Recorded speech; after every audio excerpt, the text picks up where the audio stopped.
Mesdames, messieurs, bonjour et bienvenue sur Qu'entrepreneur pour un nouvel épisode de qualité. J'en ai aucun doute puisque je suis en compagnie de Clémence Habib et Caroline Derride.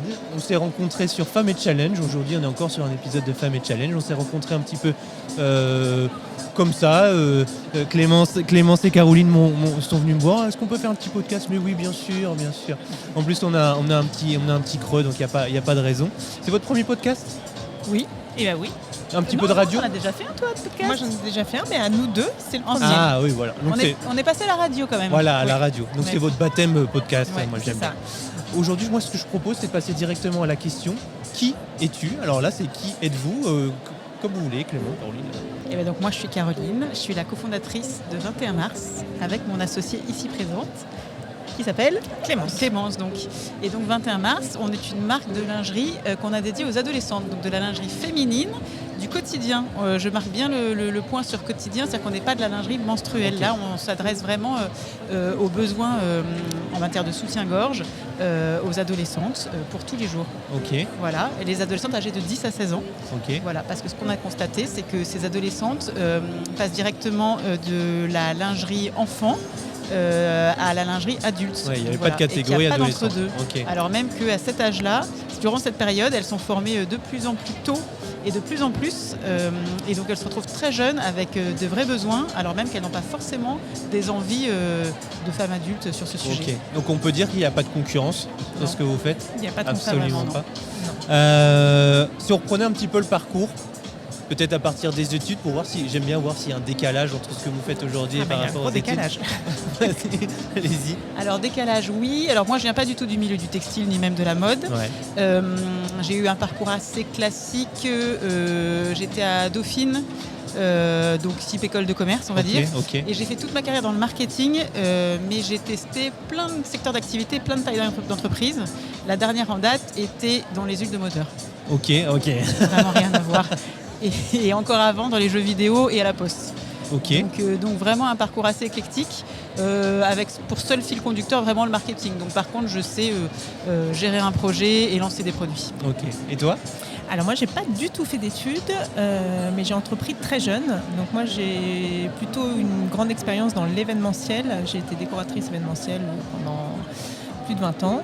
Et j'ai aussi, de par cet arrêt des études tôt, eu pas mal d'expérience dans le commerce. Ok. Donc voilà, Ok. Aujourd'hui, ça existe depuis combien de temps, 21 mars ? C'est tout jeune, hein. ça vient de naître. Ouais. Ça fait 1 an et demi qu'on travaille sur le sujet. Ok. Donc 1 an et demi, voilà, que l'idée a émergé et qu'on a travaillé dessus d'arrache-pied. Et du coup, voilà, là, notre première collection est lancée, fabriquée et commercialisée officiellement depuis la semaine dernière sur son site internet. Ok. Alors, il y a eu un petit peu de teasing de réaliser ? Ah oui. Oui, Ouais. Et alors, le départ ? on est plutôt hyper fiers et hyper contentes du départ parce qu'on a déjà fait quand même une campagne de financement participative et du coup on a eu 250 premières clientes. En une semaine, déjà 250 premiers En clients. un mois, Ok. et qui sont surtout ravis de nos produits. Donc les premiers retours sont hyper bons. On coche toutes les cases qui nous tenaient à cœur, je pense. Donc, Vous avez fait des on tests ? est hyper fiers, bien sûr. Ouais. En fait, cette collection, elle a été vraiment co-créée avec les ados, parce que nous, on s'adresse aux ados, mais on voulait pas proposer ce que proposent les marques actuelles, c'est-à-dire des produits qui sont pensés pour les femmes et déclinés en petite taille. Nous, on voulait des produits qui sont pensés pour les ados. Donc, la première chose qu'on a faite, c'est de s'entourer de nos ados et de toutes les copines de nos ados, et on a co-créé toute cette première collection avec une vingtaine de jeunes filles sur qui on a essayé nos produits en permanence. Comment est venue cette idée de se focaliser sur les adolescents ? C'est parce que vous avez vu la niche ? Ou c'est parce que vous êtes rendu compte, vous, quand vous étiez adolescente, de ce problème-là ? Ou parce qu'une adolescente vous a parlé de ce problème-là ? D'où ça vient ? Eh ben, c'est un petit peu tout ça, parce Ouais. qu'en fait, on est toutes les deux mères de famille. Donc moi, plus précisément, j'ai 4 enfants, dont 3 filles. Et lorsque ma fille aînée avait l'âge de 11 ans, je l'ai regardée et puis je me suis dit waouh, en fait là elle a vraiment besoin que je lui achète un vrai soutien-gorge et pas juste la petite brassière que je trouvais Ouais. en grande surface. Et de mon histoire personnelle, pour moi, c'était vraiment important ce premier achat de lingerie parce que j'ai été une adolescente très complexée par son corps, par son image, et je me sentais très mal à l'aise dans mes sous-vêtements parce que justement, je considérais qu'ils ne correspondaient pas aux standards de beauté attendus de l'époque. D'où le fait que j'avais vraiment envie d'accompagner ma fille dans cet achat parce que j'avais envie qu'elle ne fasse pas les mêmes erreurs que moi et surtout qu'elle ne construise pas les mêmes complexes que j'ai pu avoir moi qui m'ont vraiment pourri la vie bêtement en fait. Okay. Et du coup j'avais envie qu'elle se sente bien, quelle qu'elle soit, quel que soit son physique, voilà. Et donc j'ai eu envie de l'accompagner dans cet achat. On a eu donc cette expérience mère-fille un peu cool, sympa, dont je me réjouissais. Et en fait ça a été une expérience d'achat très décevante parce qu'on n'a rien trouvé pour elle en fait. Ce qui lui était proposé, c'était des choses très basiques, très simples. Non pas que j'avais envie pour elle de fantaisie, de fioriture, mais justement, j'ai eu ce choc de me dire waouh, quand on veut de la fantaisie, en fait, directement, on bascule dans du sexy, dans de la dentelle, dans de la transparence, dans de l'affriolant. Alors que ma fille, elle a 11 ans, elle a envie de couleurs, elle a envie de joie, de gaieté, mais pas forcément de petits lapins, de petites fleurs, de petits rubans. Et donc, on s'est regardés toutes les deux, et moi, je lui dis en rigolant, dis donc.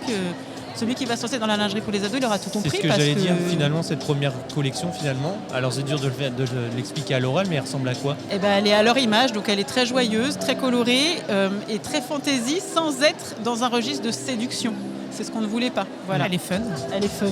Utilisable pour le sport ? Oui. Ouais. Toi aussi, tu as des ados à la maison ? Moi, j'ai 3 filles également. Et en fait, donc vous pouvez tester. Voilà, on peut tester. Quelle âge ils ont, mais... Exact, on est en plein dedans. Ouais.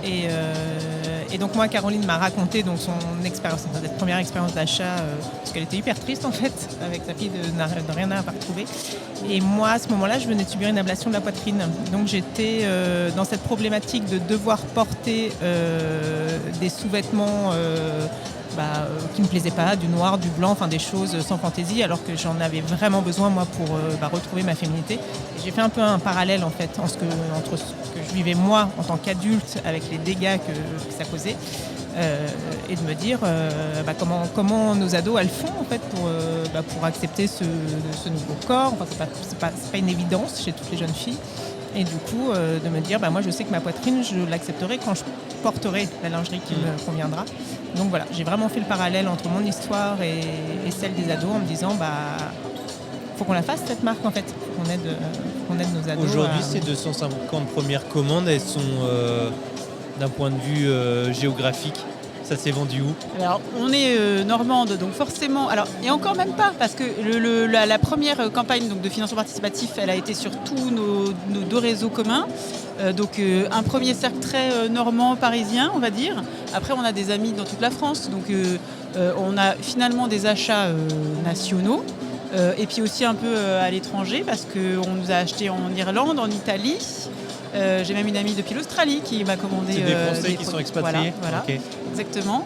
Et après, on a eu d'autres expériences d'achat. Une à Paris, un pop-up qu'on a fait à Paris, et local sur le Féno. Okay. On a participé au Féno à Caen. C'était le mois dernier ou oui, c'est ça. À peine. En octobre, début d'octobre. Ouais. Hop. Désolé d'interrompre cet épisode de qualité, mais il faut que je vous tease quelque chose d'important.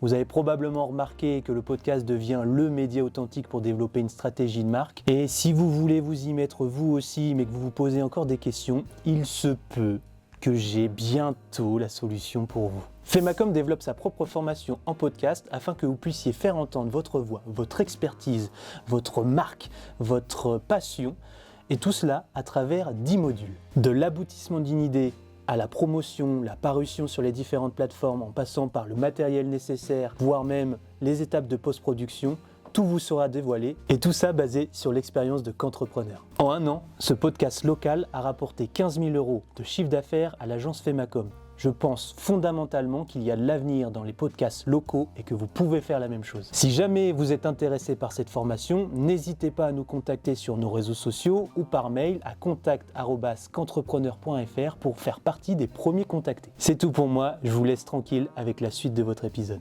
J'imagine qu'il y a un site e-commerce qui vient d'être lancé. Il y a quelques jours. Ok.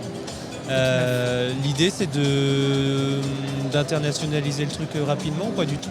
L'idée c'est d'investir tout l'univers de la lingerie des adolescents, à savoir la lingerie du quotidien comme on l'a dit, mais aussi la lingerie menstruelle parce qu'évidemment ça fait sens, le maillot de bain, le sport, la nuit, le casual, les garçons et l'international. Et à l'international, le besoin pour les ados, il est exactement le même qu'en France. Hein. Donc les rapports au corps peuvent être un peu différents, mais une adolescente aura toujours besoin.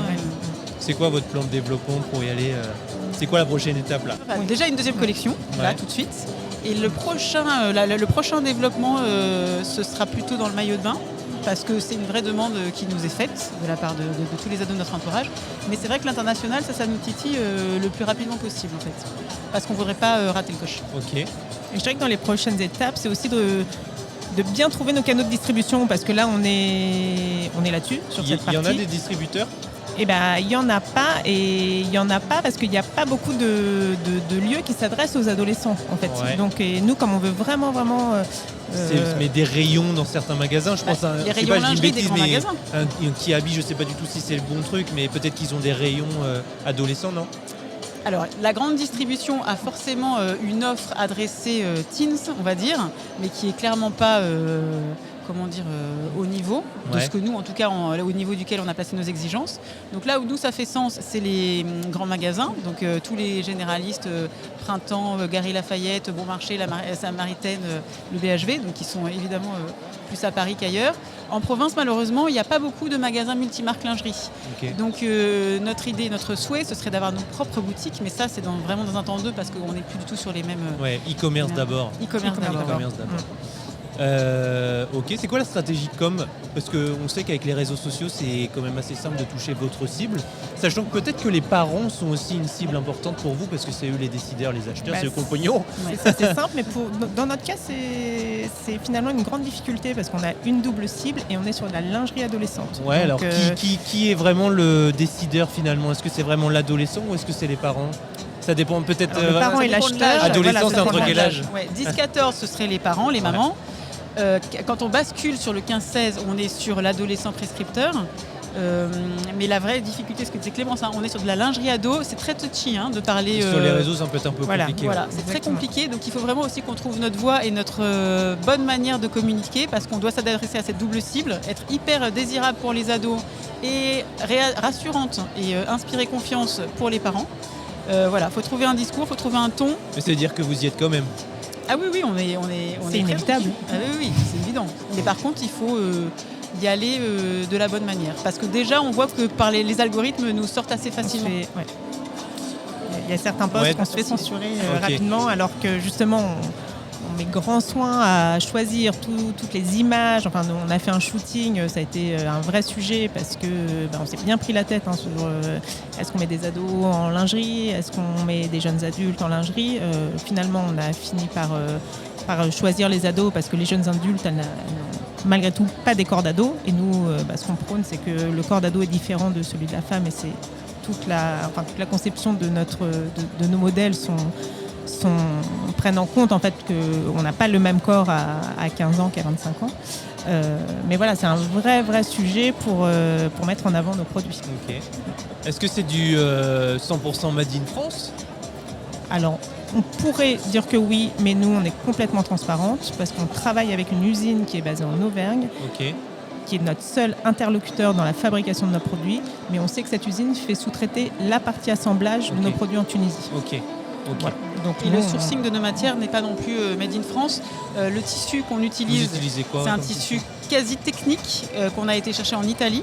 Voilà, parce qu'on voulait cocher toutes les cases de notre fiche à nous, des critères qu'on souhaitait remplir par rapport aux problématiques de la puberté. Donc on voulait une microfibre finalement qui soit élastique, respirante, etc. Voilà, donc on l'a sourcée en Italie, qui est gage d'excellente qualité. Sur le perso, comment vous avez accepté de passer ce step? Parce que j'imagine qu'avant, vous étiez déjà entrepreneuse avant? Pas moi. Alors moi je l'étais, mais au moment où on a créé 21 mars, non, j'étais salariée. Et tu t'es lancée, tu t'es passé 100% direct d'un coup, c'est-à-dire que tu es passé, il n'y a pas eu un moment donné où tu as géré 2 boîtes en même temps? Alors moi au début j'ai continué un petit peu dans le salariat, mais pas très longtemps finalement. J'ai vite rejoint Caroline à 100%, et en fait il n'y a pas eu cette marche en fait. Nous on a avancé tête baissée, on s'est posé aucune question. Comme dirait Maud Ankawa, à l'instinct. Et clairement, et on a suivi notre instinct sans jamais remettre en question ce qu'on était en train de faire en fait. Donc, aujourd'hui, comment vous apprenez? Tous les jours. tous les jours. Mais comment ? Est-ce que... Eh ben, en cherchant, en posant des questions. Les rencontres, je dirais, Ouais. on fait tellement de rencontres. Après, Ouais. on cherche tout le temps à rencontrer du monde, mais c'est hyper enrichissant. Enfin, tous les jours, on fait des rencontres qui nous apprennent tout le Ok. temps. Vous lisez beaucoup ? Oui. Caroline, oui. Ouais, Caroline. Moi, non. Moi non plus, pas beaucoup. Mais... Caroline, si tu devais conseiller un livre Mind Changer, celui qui t'a à un moment généré un déclic, je ne sais pas pourquoi, est-ce que celui que tu voudrais offrir, tu vois, si tu n'en avais qu'un, ça serait lequel ? C'est très dur comme question. Ouais. Waouh. En plus comme ça, à froid, à chaud, je sais pas. Bon, alors c'est hyper facile, je peux répondre kilomètre zéro. je m'attendais, je l'ai vu venir. Non mais évidemment, mais le pire c'est que je l'ai vraiment lu. Et je l'ai vraiment lu à une période où je me cherchais. Et tu m'en Voilà. as toujours parlé de Et ce oui, bouquin. mais avant pour même de vrai, parce que pour le coup, alors moi paradoxalement, c'est pas tant l'histoire en elle-même que le récit de Maud Angawa, que les petites citations qu'elle a mis à chaque début de chapitre. Chaque début de chapitre démarre par la citation d'un philosophe ou d'un quelqu'un, d'une personne inspirante, et c'est des citations qui font réfléchir, qui font du bien à l'esprit, à l'âme, et qui nous laissent penser qu'effectivement tout est possible quand on en a envie en fait. Ok. Et ça met dans des bonnes dispositions, un bon état d'esprit. C'est vachement inspirant pour ça. Et après, effectivement, durant cette période où moi j'étais en vraiment profonde introspection, j'ai lu énormément de bouquins de développement personnel. Et du coup, ouais, non, c'est hyper dur de trouver des titres comme ça. Eh ben on part sur kilomètre Ouais, zéro, partons te sur prends pas la kilomètre zéro. Si. Become, devenir de Michelle Obama. tête. Ok. Ah ouais, il m'a beaucoup plu celui-là. Parce que typiquement, finalement, elle dit en substance le message qu'on souhaite faire passer avec notre marque 21 mars, qui est que donc Michelle Obama, sur le papier, une femme noire qui venait d'un milieu très modeste, elle partait pas avec beaucoup de chance dans la vie justement pour s'élever. Et en gros, ce qu'elle dit dans son livre, c'est qu'avant d'essayer de faire des belles choses auprès des autres, il faut d'abord être bien et en paix avec soi-même. Avec ça, ouais. Et ça, c'est la première chose à faire. Et c'est ce que le message... Et c'est vraiment moi la manière dont j'essaie d'éduquer mes enfants. C'est que sois confiante en toi, dans le sens où sois fier de ce que tu es. Et après ça, tu pourras accomplir tout ce que tu veux, parce que tu n'auras pas honte de ce que tu es et de ce que tu entreprends, et tu seras bien et droite dans tes bottes vis-à-vis des autres. Ok. Et ça, je trouve que c'est hyper fort en fait. C'est tout simple, mais dans ce projet qu'on a nous, voilà, c'est vraiment les aider à se sentir bien avec elles-mêmes pour être bien avec les autres. Du coup, je pense que tu vas pouvoir faire un parallèle avec la dernière question que je vais vous poser, toutes les deux. C'est si vous aviez l'opportunité de vous rencontrer vous-même quand vous aviez 20 ans, qu'est-ce que vous diriez à vous ? Ah là là, la question qui prend 10 minutes. J'ai dit écoute-toi et fais-toi confiance. Parce que moi, mon grand regret, voilà, sur tout mon parcours de ces 20 dernières années, c'est que j'ai fait beaucoup de choix en pensant ce que les autres pensaient de moi et non pas en pensant ce que je pensais de moi-même. Et donc malheureusement, j'ai fait énormément de choix que je regrette vraiment aujourd'hui, qui ont été mus par le regard que je pensais que les autres avaient de moi. Ok, Et je suis vraiment désolée de ça. une bonne première réponse. J'aime bien. Moi, je vais aller dans le même sens. Je dirais aussi fais-toi confiance, parce que moi, le fait d'avoir entrepris très jeune, je sais que parfois, je me suis pas sentie légitime parce que j'étais une toute jeune chef d'entreprise et que je sais que j'aurais pu aller plus loin, plus vite, si je m'étais pas un peu bridée par le fait de me sentir un peu jeune dans un monde où je naviguais qu'avec des gens qui avaient 20 ans de plus que moi. Ouais. Quoi. Ok, je comprends. Voilà. Est-ce que vous voulez un petit mot pour la fin ? Quelque chose ? Vous avez quelque chose ? Pour tous ceux qui nous écoutent. On est affamés de challenge. Et Que c'est vrai que tout ce qu'on dit sur l'entrepreneuriat, là, qu'il faut oser et qu'il faut y aller, on a toujours l'impression que oui, c'est facile à dire, machin, mais on est vraiment avec Clémence parti de zéro, en n'ayant pas d'argent et en n'ayant aucune connaissance de ce dans quoi on mettait les pieds. Et quand même, 1 an et demi après, alors on n'est pas encore au firmament de là où on a envie de mettre notre boîte, clairement pas. Mais en tout cas, on n'a eu que des compliments et que des retours hyper positifs sur la manière dont on a fait les choses. Ce qui montre quand même que, voilà, avec un petit peu d'audace, effectivement, et en se faisant confiance, on y arrive. Et en suivant notre instinct, du temps. surtout à chaque fois. La en fait, résilience, l'instinct, du temps, de la motivation. Ok, super. C'était un bon mot de la fin. Merci mesdames, j'espère que vous avez passé un bon moment. Merci à toi. beaucoup. C'était super. Merci. J'espère que ceux qui nous auront écoutés jusqu'au bout aussi. Et puis je vous souhaite à bientôt et à plus tard pour un prochain épisode de Qu'entrepreneur. Avec grand plaisir. Merci. Allez, encore un épisode de qualité. Si cet épisode t'a plu, tu peux lâcher un petit j'aime, tu peux t'abonner pour ne pas rater les prochains épisodes qui vont sortir, mais encore mieux, ce qui serait sympa, c'est que tu recommandes cet épisode à un de tes potes. Voilà, c'est tout pour moi. Du coup, je te dis à bientôt pour un nouvel épisode de Qu'entrepreneur.